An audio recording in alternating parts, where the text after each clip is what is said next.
All right. Well, it's about that time again. I'm a little bit late on it again, but whatever. Um, we're gonna go over the keys to beating the Patriots.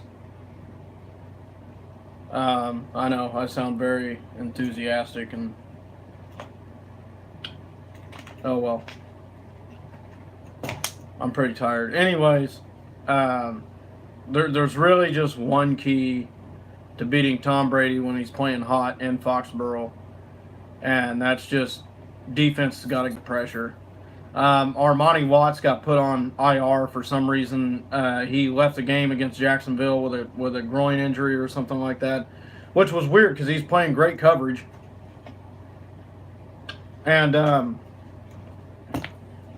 basically, Tardif went down, and they know they're going to get him back, and they know they're going to get Dirty Dan back, so they can only have two guys on IR that can come back during the season. So that kind of screwed Armani Watts because that puts him out for the rest of the season, even if it's not serious. But they put him on IR anyways. Now, the real question here is, uh, you know, when's Dirty Dan coming back? I heard it was week 6, week 7, but I haven't seen anything of him this week. So I don't think he's coming back this week. So I know they said halfway through the season. Of course, we're not halfway through the season yet. That'll be the 8-game mark. So, I mean, we're getting close to getting Dirty Dan back. Be nice to have him back there, at least one starting safety. Well, we got Ron Parker, but either way, Armani Watts was playing lights out. He's not a very big safety, but he played great against tight ends, great coverage. So that's a shit sucker. But Chris Jones coming off suspension, Dee Ford coming off suspension, and they put massive pressure on Bortles last week. Massive. Massive. And I had to sit there and listen to the analysts last night bitch and complain about how our defense is so terrible. So terrible. What? Wait, let me get this straight. Y'all picked Jacksonville to mop the floor with us at Arrowhead, and we end up blowing them out due to the defense, not the offense. The defense did that shit. They made Bortles go 1 for 4 in the red zone. That's actually one of his picks was not in the red zone, but they picked it off at the 3-yard line. So technically, all of his interceptions came inside the red zone. Yet they still just absolutely trash our defense. I don't understand where you guys are coming from. It's not the best defense in the league. I tell you that right now. But the point is, Kansas City's playing as a complete team. When the defense has to play, and they know they're going to have to pull the offense a little bit, they've done it. When the offense knows the defense having a rough day, the offense pulls them, which is going to be one of these games. They're just going to have to pressure Brady. They're just going to have to pressure Brady. New England has a lot of running backs. They use a lot of running backs. They try to keep it fresh and mix it up. I think it's going to be an offensive battle. Defense had a great game last weekend, but it's going to come down to that, who gets more turnovers and who has the ball last. In my personal opinion, who screws up the most on offense. God, man. That's all I'm going to say on that.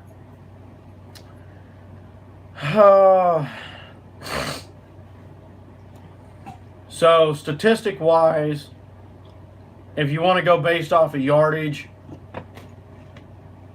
Kansas City's got the 4th offense in the NFL. They have the 19th. Again, New England just started playing hot, so their stats aren't going to look that great.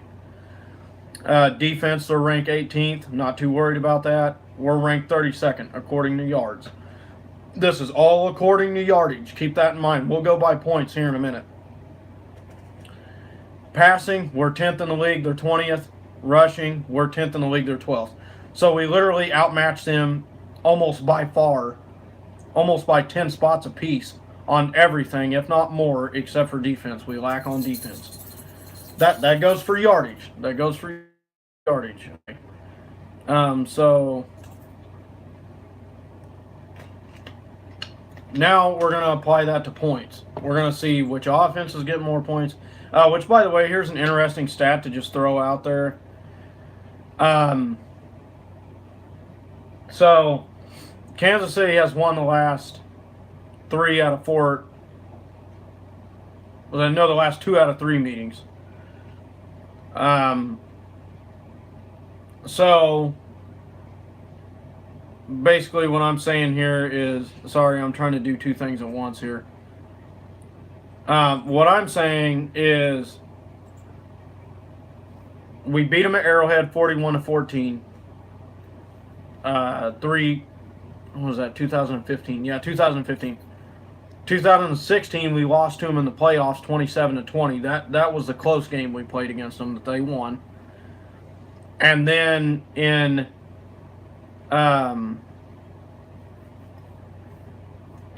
last year, the first game of the season, we won 42-27 in Foxborough. By the way, the playoff loss was in Foxborough. So here's what we're going to do. We're going to break this down by total offense and total defense, and we're going to go by points, because in my opinion, that's what matters. It doesn't matter how many yards you get; it's how many points you score with those yards. So we're going to go here. Right now, New Orleans is actually on top of us in offense now. Hence, they have been playing pretty hot. They've been scoring a lot of points. New Orleans is scoring 36 points a game. We're scoring 35. So we're taking the second place right now to New Orleans on offense. But if you go down the list, New England is number 7, scoring 26.6. So we have them outmatched on that. Now, again, this is not saying that we're going to win or lose. I'm just simply going by stats to give you guys an idea of what, where we stand versus where New England stands. So we're averaging 35 points a game. They're averaging 26.6. They're starting to get back up there. They scored 38 points in the past 2 games. Obvious, obvious. So they're catching back up is basically what I'm trying to say. And it wouldn't be a surpriser to me. It wouldn't be a surpriser to me if New England ends up at the top of that list by the end of the year. It's Tom Brady. He's going to score points. Okay, so defense, points allowed. Kansas City sitting at 25.8. It went down a little bit since that Jacksonville game when we only allowed 14. And let's see, New England's defense is sitting at, by the way, that's 13th in the league. So we are 13th worst at allowing points in the league. New England is 22nd worst at allowing points in the league, 21.6. So you can see how even this is across the board. I mean, it is neck and neck. We're giving up almost 5 more points a game, which is essentially a touchdown. Almost a touchdown. So we're almost giving up 7 more points than they are. But we're also scoring 10 more points than they are. It's very neck and neck. And going back to the analyst thing, they said, "Oh, Blake Bortles, he had an off game. It was rainy, and man, it was the same weather for Mahomes, and he scored 21 or 23 points for that offense, and he still threw 2 picks. The weather is no excuse. He got outplayed. He got beat, plain and simple, and he didn't just get beat; he got crushed. That just crushed him. He was pressured all game. He made stupid decisions. He overthrew passes. He underthrew passes. He threw a ball that hit his own lineman in the helmet, and it was picked off in the end zone. Stupid ass decision. Stupid. Whether that's a miscommunication between whoever, I don't care. The point was, it was a turnover.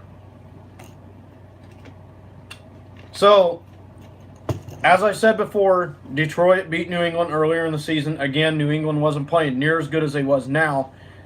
But the point of it is, Detroit was all over Tom Brady's ass. I mean, they were pressuring him almost every play. They was making him throw it up, and they were stopping the run. And that is the perfect formula for beating the Patriots. Pressure them and stop the run. And I get it. That's easy. That's a hell of a lot easier said than done, especially with our defense. But at the same time, the Detroit Lions are 7th worst in the league by giving up 27.4. They got a worse defense than we do, by a considerable amount of slots too.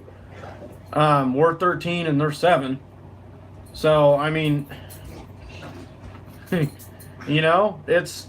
I mean, hell, Cincinnati's defense is ranked 11th on the boards. I mean, this is going from number 1 being worst in the league, which, by the way, Atlanta has the worst defense in the league, and Oakland's right in front of them. So, I mean, if you want to go by statistics, the top 5 worst defenses in the league: Tampa Bay, New Orleans, San Francisco, Oakland, and Atlanta. And guess what? New Orleans is one of the best teams in the league. Cincinnati's one of the best teams in the league, and they're 11th worst. And so, you know what? There's some good teams on there with bad defenses, and that's the way it is this year in the NFL. Pretty much everybody's got a subpar defense. I mean, hell, the best defense in the league. If my computer didn't freeze. Anyways, y'all get the point. It's simple. I mean, it's easier said than done, but it's easier said than done. But pressure Tom Brady. Pressure Tom Brady. The top 5 defenses in the league. Chicago's now number 1 because Jacksonville got bumped down 3 slots because we scored 30 points on them. Chicago's number 1, Baltimore's number 2, Tennessee's number 3, Jacksonville's number 4, Washington's number 5. And by the way, just for a shocker, Carolina's number 6 on the list, and Dallas is number 7. And Los Angeles Rams are number 8. And you've seen how many points those teams have given up in the past 3 weeks. Let that sink in. So that's going to do it for this video. As I said, there's one real key, and that's just pressure, pressure, pressure. Mahomes got to keep the offense driving. They're going to keep the ball out of his hands, so he's got to score when it counts. I mean, he's got to score when he's there. That's the keys, man. They're just going to have to play absolutely perfect to beat the Patriots. At this point in the season, with them playing as hot as they are, them scoring that many points, and being at home, undefeated at home, they're going to have to play lights out, man, to win. They really are. They're going to have to run a perfect game to beat them. And if we see them in the playoffs, we're going to have to run an even better game. So that's about it for this video. Defense played 4 quarters last week. Hopefully they play it again. I'll catch you guys.